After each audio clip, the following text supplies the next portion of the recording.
the leader of that party ready in his place on the front bench, Mr. Ian Blackford. Thank you, Mr. Speaker. Before I begin, I'm sure the whole House would like to join me in congratulating the former member for Clackmannan and East Stirling and former presiding officer of the Scottish Parliament, George Reid, who is celebrating his golden wedding anniversary today with his wife, Daphne. Mr. Speaker, the principle of unlimited sovereignty of Parliament is a distinctly English principle and has no counterpart in Scottish constitutional law. Mr. Speaker, these words are not mine. These are the words of the Lord President in 1953 during the case of McCormick versus the Lord Advocate. This Parliament, Mr. Speaker, I accept, has a great deal of power, and rightly all of us who are Democrats should respect the will of the people. But if we are to accept and respect that will in this place, then why not in Scotland? Mr. Speaker, why is it that the Tory government thinks it can do whatever it wants to Scotland and get away with it? Many in Scotland are outraged that the Conservative government has argued that times are not normal and that allows them to change the devolution settlement in the teeth of the opposition of the Scottish Parliament. Put simply, the Conservatives have no mandate for the power grab on the Scottish Parliament. You can see the case is this. In Scotland, it is the Scottish people who are sovereign. I'm grateful to the right honourable gentleman for giving way. He's spoken about a power grab. If there is a power grab, why did his leader in Scotland, the First Minister, have to increase her cabinet from 16 to 26 because of all the extra powers coming to Holyrood, according to Nicola Sturgeon? That's right. My goodness. We are talking about the sovereignty of the Scottish people, and that's what we get. I'm not even going to dignify that with any... You know, this is early in the debate. Can I suggest that people will be watching this, and it might be an idea, might be an... Order. There is a tendency for there to be what I would call a gesticulation fest whenever there is a debate between members of the Scottish National Party and government backbenchers. And the right honourable gentleman must be heard, and I say very gently to Mr Thompson, who is normally a model of the urbane representative of his people, that it is indeed an early stage, and he must remember above all the merits of calm. Mr Ian Blackford. Thank you, Mr Speaker. And you know, I must say that the reason that we have called this debate in our opposition time today is the real anger that people in Scotland feel about what has taken place. That the Parliament that Scotland voted for in the referendum in 1997 is being attacked. That our rights are being attacked by a Conservative government backed by their so-called Scottish Tory friends that went through the lobbies to take away powers from the Scottish Parliament. And we're having this debate tonight, and let's look around us. I can see my colleagues from the SNP, and to be fair, I can see colleagues from the Liberal Democrats and the Labour MPs from Scotland that are here as well. Where is the rest of the House? Where are the Conservative MPs that voted the measures through? They can't even be bothered to turn up to defend what the Conservatives have done to Scotland. That's the reality. I'm not going to give way. Sit down. Is it very fitting today, Mr Speaker, that the Scottish National Party use our opposition day on the 4th of July, Independence Day, to defend the interests and the rights and the will of the Scottish people? Listen, it might not be Independence Day to you, but I'll tell you this. The way that the Conservative Party are treating Scotland, our Independence Day is coming, and it's coming soon.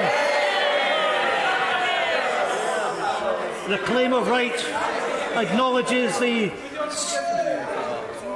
Very grateful to him. The honourable gentleman says that Scotland's independence is coming, and my honourable friend from Orkney and Shetland and myself put an amendment up to his motion today, which unfortunately wasn't selected, but we understand why. But I wonder if he would agree with that Smythe amendment to his motion on the basis that the Scottish people did have a vote in 2014 and they agreed to stay in the United Kingdom. Well, as a matter of fact, the honourable gentleman is correct. Of course the people in Scotland voted in a referendum in 2014, and I can say to the honourable gentleman and to others that put their name to that amendment that yes, we would have accepted that amendment if it had been taken this afternoon. But you know, the fundamental issue is this. Many people have said that on the 18th of September 2014, when the polls opened in Scotland, between the hours of 7 in the morning and 10 at night, that the people of Scotland had sovereignty in their hands. The difference between those of us on these benches and the Conservatives is that we believe that the Scottish people are always sovereign.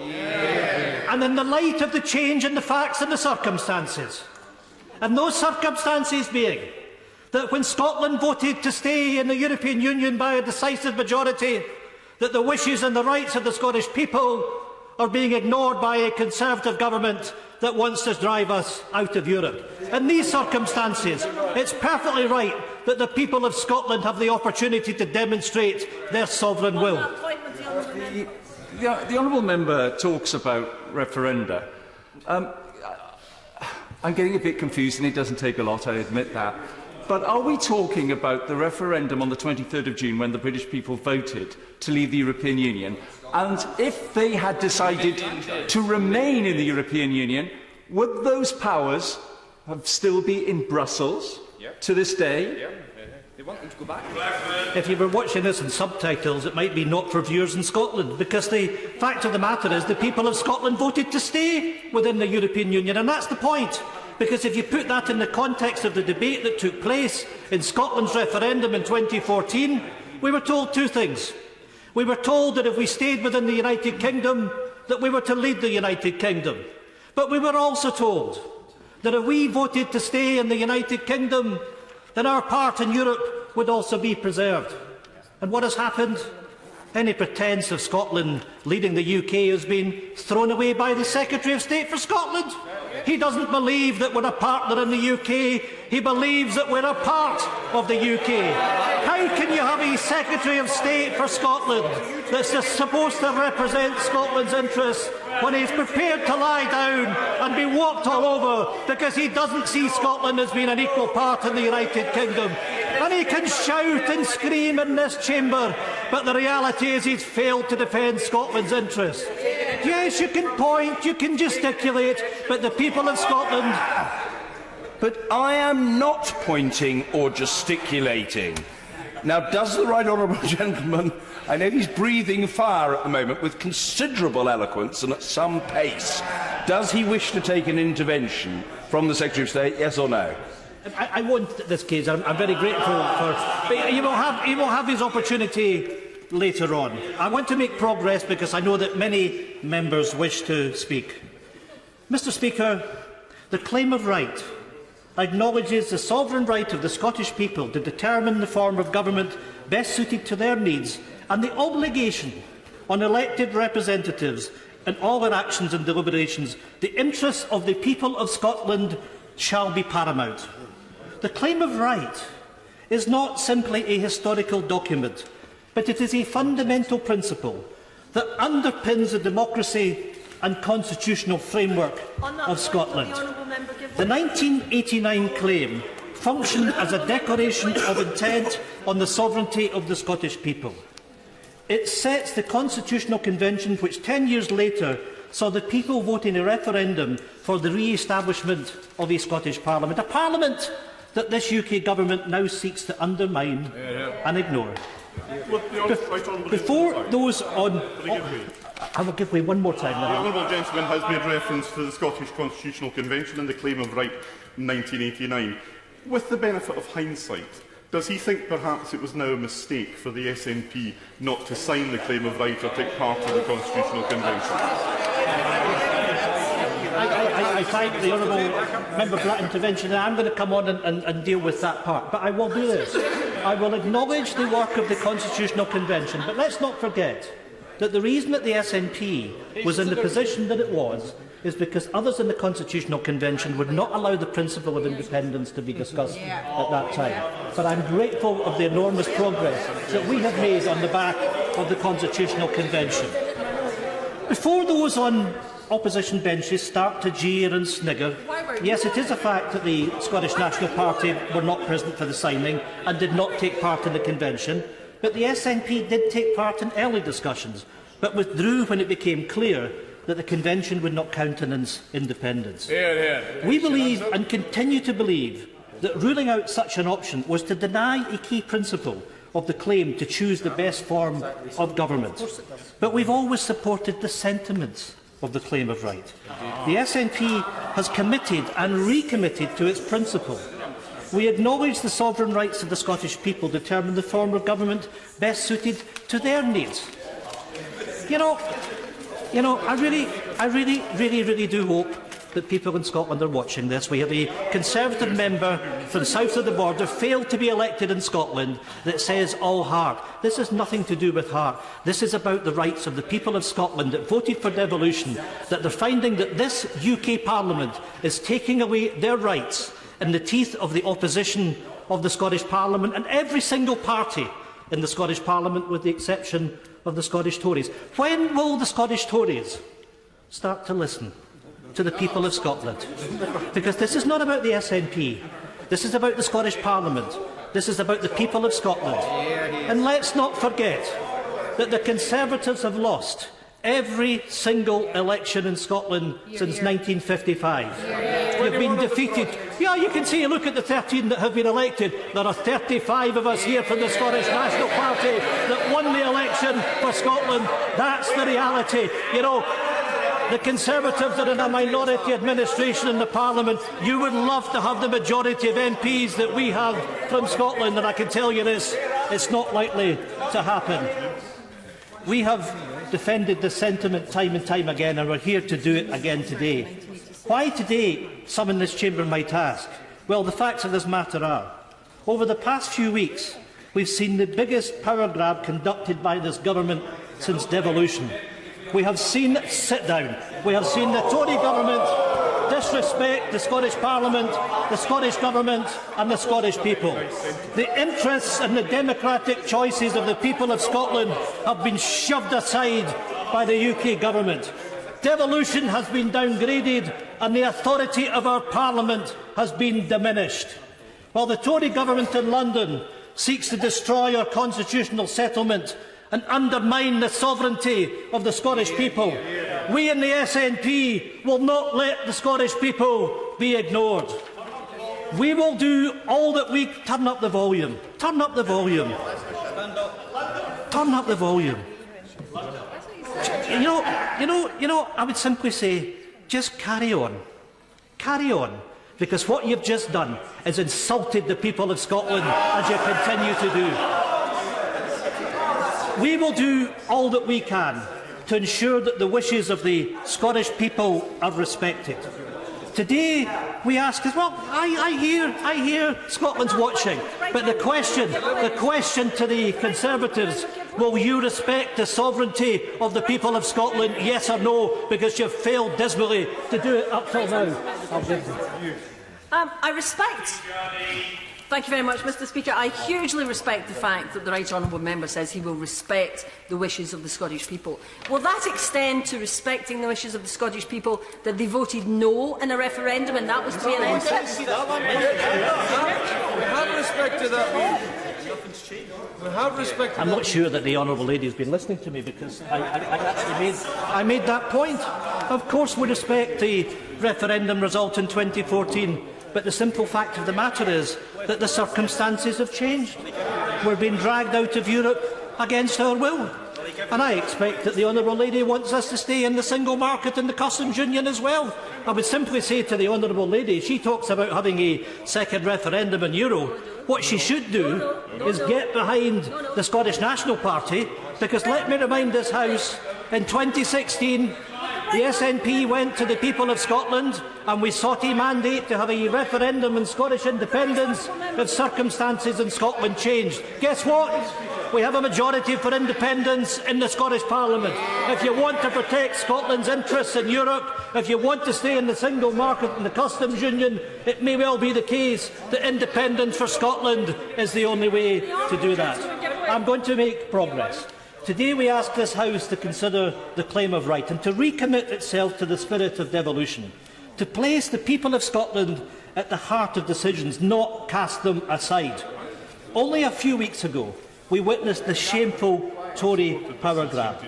This House and this government showed nothing but utter contempt for the devolved administrations as the EU withdrawal bill was pushed through without consideration of the views of the devolved institutions.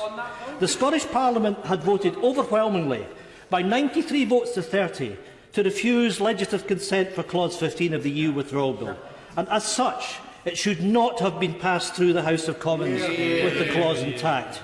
But the Tories decided this was acceptable. They trotted through the lobbies, voting against the will of the Scottish people. That's what you did. Mr. Speaker, we all know that the Sewell Convention established the long-held practice that the UK Government cannot legislate in devolved areas without the consent of the devolved Parliament. Well, we at least thought we did.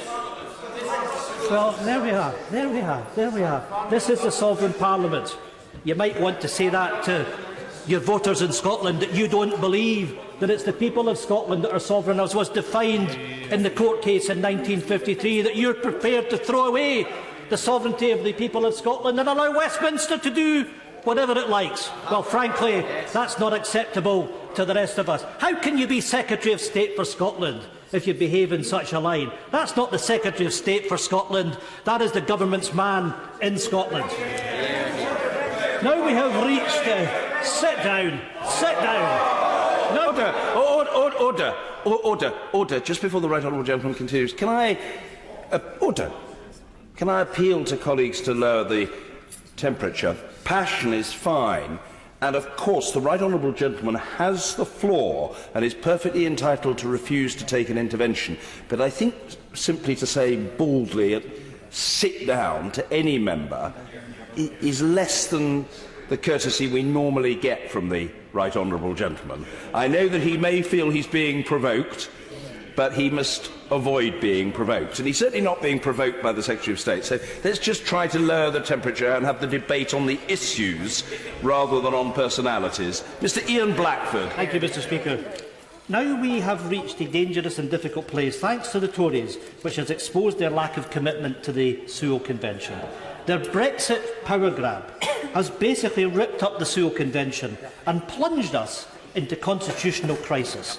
We are in unknown territory. Only if the UK Government acts to recognise and respect the will of the Parliament can we repair some of the damage. And I say again to the Government, you have acted without the consent of the Scottish Parliament. Bring forward legislation that will protect the powers of the Scottish Parliament, and do it now. If the Secretary of State recognises his role in defending devolution, he should do so. And a failure to do that should mean that, quite frankly, he should resign, because he is not standing up for the interests of the people of Scotland.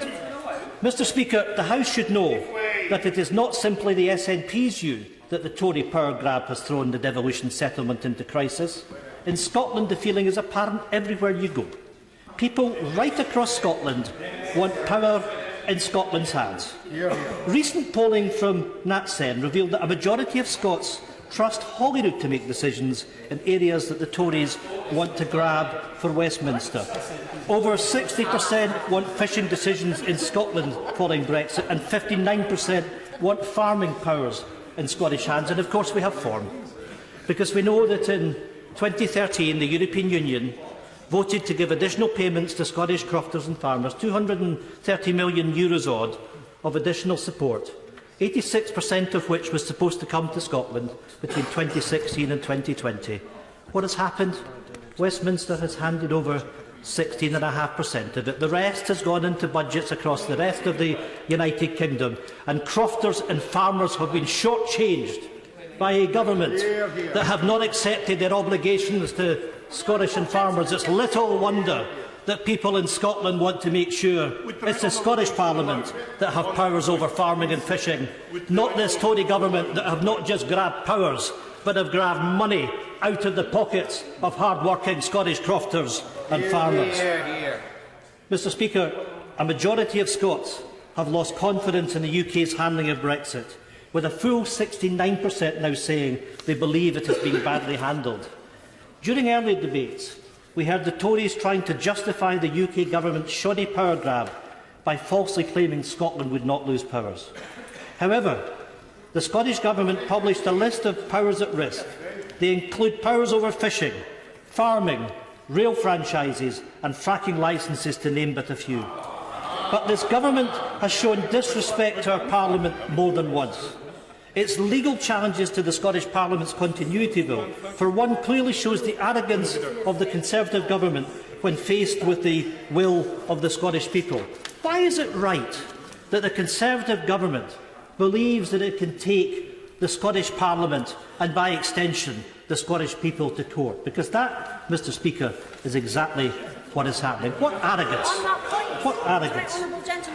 The Scottish Parliament voted by 95 votes to 32 to pass the Continuity Bill, aiming at preparing Scotland's laws for the impact of leaving the EU in the light of the refusal to grant a legislative consent motion to Westminster's EU withdrawal bill. The people of Scotland expect the two governments to cooperate on these matters. They also expect that the decisions and the responsibilities of the Scottish Parliament should be respected.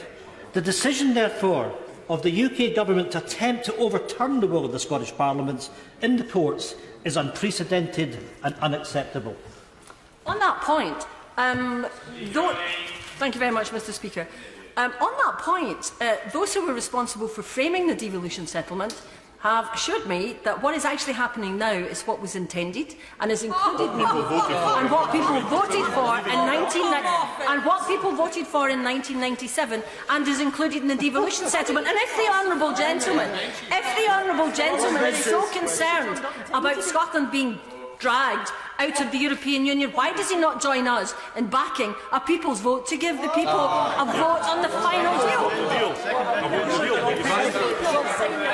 I simply say to the honourable lady, if she wants to stay in Europe and if she wants to stay in the single market and the customs union, there is already a mandate in the Scottish Parliament for a referendum of independence. Join us in protecting Scotland's interests. No, I'm going to make progress. Westminster cannot unilaterally rewrite the devolution settlement and impose UK-wide frameworks in devolved areas without consent. The truth of the matter is that right from the start of the Brexit process, we've seen the UK Government attempting to avoid all attempts at democratic engagement. It took a decision from the courts to force them to consult Parliament over the decision to trigger Article 50. Similarly, the UK Government ignored all requests from the devolved administrations to be involved in the process of triggering Article 50, despite Scotland voting overwhelmingly to remain in the EU. Where's the respect? Where's the engagement? There was none.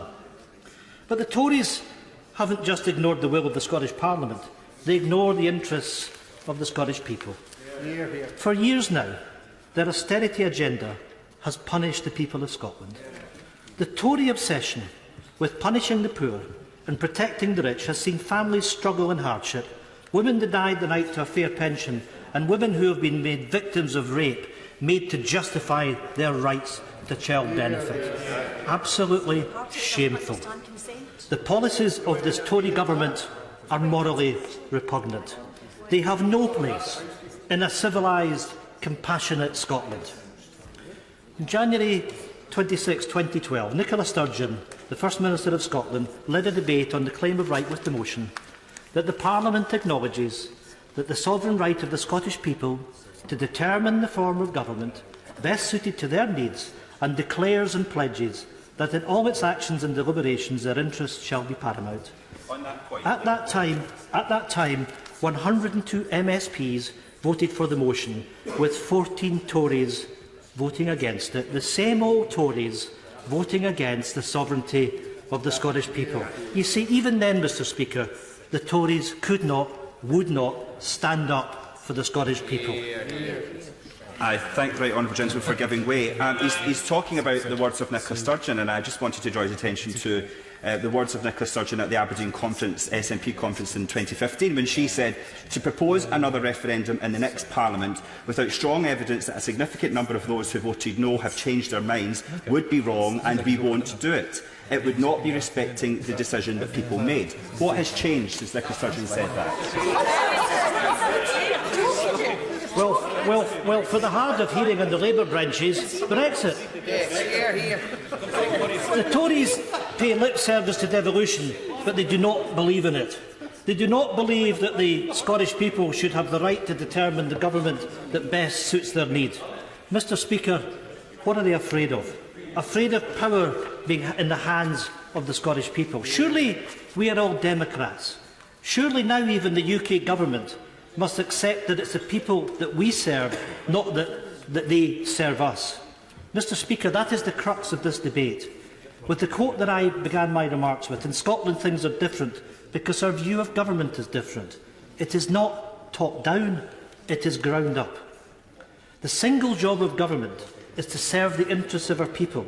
It is to carry out their will, and it is to improve their lives, something the Tories are yet to learn.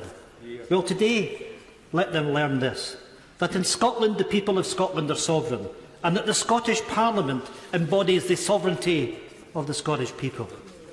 Next year sees the 20th anniversary of the re-establishment of the Scottish Parliament, something that was fought for generations by many people.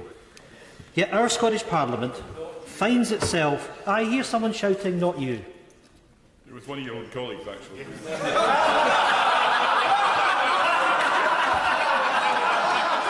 Well, if the comment has been made about the Conservatives, then it's absolutely right, because let's not forget that bill after bill had been brought forward to this Parliament from 1913, right through to the establishment of the Scottish Parliament in 1997. The Conservatives opposed devolution. Mr Speaker, they're still opposing devolution. That's why, with such glee, they're attacking the powers of the Scottish Parliament, led by this so-called Secretary of State for Scotland. He should be ashamed of himself. Mr Speaker, our Scottish Parliament finds itself under threat of a power grab from the very party which opposed its creation in the first place. More than 2 decades after Scotland voted for a Scottish Parliament, the UK Government's withdrawal bill constitutes the biggest power grab since devolution. The Secretary of State promised a powers bonanza to the Scottish Parliament, while his colleague, the DEFRA Secretary, even went as far as to suggest immigration powers could be devolved to Scotland. Despite that promise, the Secretary of State for Scotland consistently failed to name one power in that bonanza coming back to Scotland. In December 2017, the Secretary of State for Scotland promised that amendments would be made to the withdrawal bill during report stage before going back on that promise and allowing amendments to be made only in the unelected House of Lords. The Secretary of State has not once apologised for the fact that this House never had that opportunity. This elected chamber never had the opportunity to discuss amendments to the withdrawal bill that affected devolution of Scotland, showing utter contempt for our Parliament and for our people. Since then, the Secretary of State has been missing in action, refusing to lead on an emergency debate on the Sewell Convention called by the SNP, following the refusal to allow time to debate Clause 15 once the withdrawal bill had returned from the Lords. If members are not convinced of his inadequacy for the job, then hear this. The Secretary of State removed all doubt as to his views when he recently said that Scotland is not a partner in the UK, not equal.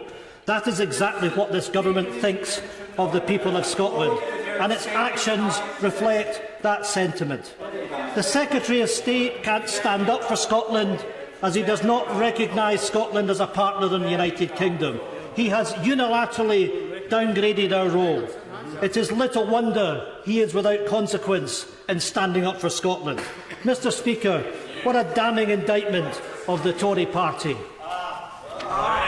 Mr Speaker, the right honourable gentleman sets out his case now for independence, which is to be based on deceit and misrepresentation. I never once said, Mr. Speaker, and I have Hansard here to prove it, that Scotland was not part of the United Kingdom, not a partner in the United Kingdom. What honourable members opposite claim is that Scotland is a partner of the United Kingdom because they want Scotland and the United Kingdom to be separate things.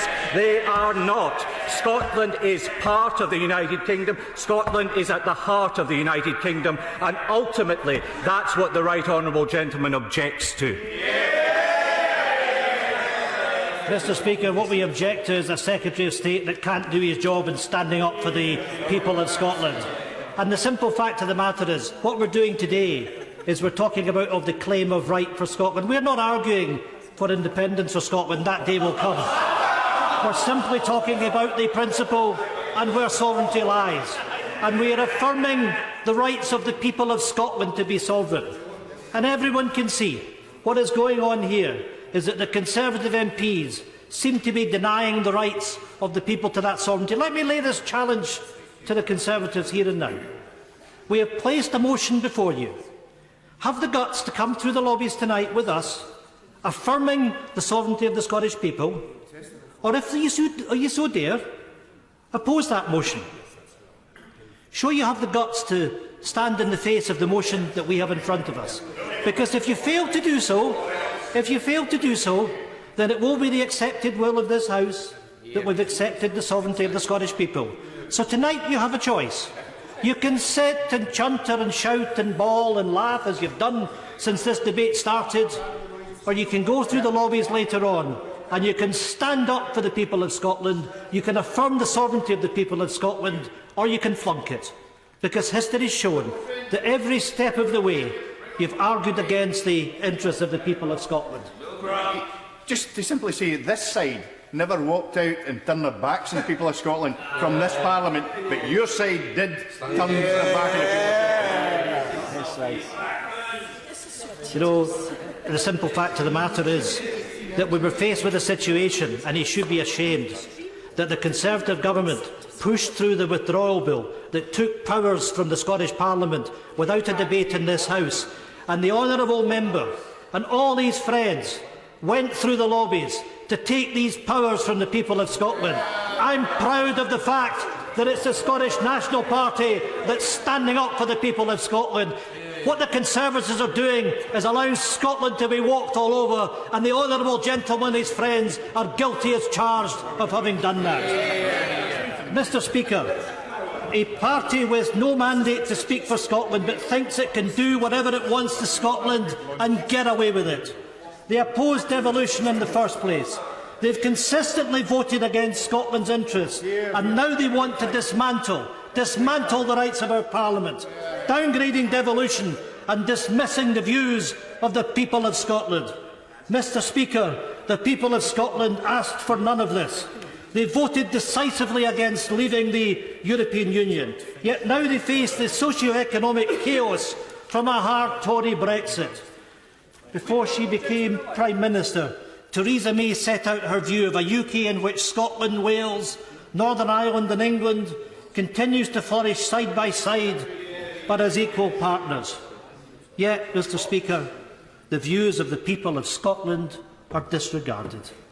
Instead, the Prime Minister has shut out and silenced the people of Scotland from the Brexit debate. The Secretary of State for Scotland wasn't even invited to the meeting at Chequers where they discussed Brexit. His views were not called upon, inconsequential in the process that the UK Government was going through. Mr. Speaker, whilst the Scottish Parliament is not yet 20 years old, it has made remarkable achievements. From free education, personal care and prescriptions, world-leading climate change targets, the smoking ban, huge strides forward in attitudes towards sectarianism, sexual equality and multiculturalism. Meanwhile, waiting times are here. You know what? What you find is when you look at A&E in Scottish hospitals, the record is far better than the Conservative government in London. And the honourable member for Ayr rather than doing down the health service in Scotland, should be talking up the successes of the Scottish Parliament, the Government, in delivering for the people of Scotland. Meanwhile, in Westminster, the cruel and callous Tory policies such as the rape clause, the bedroom tax, austerity and, of course, Brexit stand in stark contrast to our approach. In Scotland, we do things differently, and this place needs to recognise that the first step is for Westminster to respect the will of the Scottish Parliament. Will this place do it? Will this House recognise that the Scottish Parliament has not given a consent motion to the withdrawal bill? Will this Parliament now recant and make sure the powers that have been grabbed are sent back to the Scottish Parliament? Because that's what the people of Scotland expect. You know, we were promised in 2014, with Gordon Brown saying that a no vote in the independence referendum would lead to changes offering as close to federalism as possible. In the end, nothing close to that was delivered. And before the Tories leaped from the benches, yes, we in the SNP respect the will of the Scottish people decided in 2014. But the claim of right is important because it allows for the sovereignty of Scotland to choose, and that means if Scotland decides it wants change, then it should be respected. Why should Conservatives stand in the way of the sovereignty and the rights of the Scottish people? And why should Scottish Conservatives allow that to happen? It's their responsibility not to stand up for their constituents, their needs and their wishes. Mr. Speaker, the Scottish Government was elected in May 2016 on a manifesto which said in relation to independence, the Scottish Parliament should have the right to hold another referendum if there is a significant and material change in the circumstances that prevailed in 2014, such as Scotland being taken out of the EU against our will. Mr. Speaker, given events since 2016, there is therefore no question about the legitimacy of the Scottish Parliament and the people of Scotland to consider the question of independence. Everything has changed. Now, this Parliament today must show that it understands, recognises and respects the rights of the Scottish people to determine the form of government best suited to their needs, including during this time of significant change. I urge all members to defend the interests of the people of Scotland and to vote to recognise the claim of the right of the Scottish people. Our people's sovereignty, Scotland's sovereignty, must be and will be respected. Order. The question is as on the order paper. I call the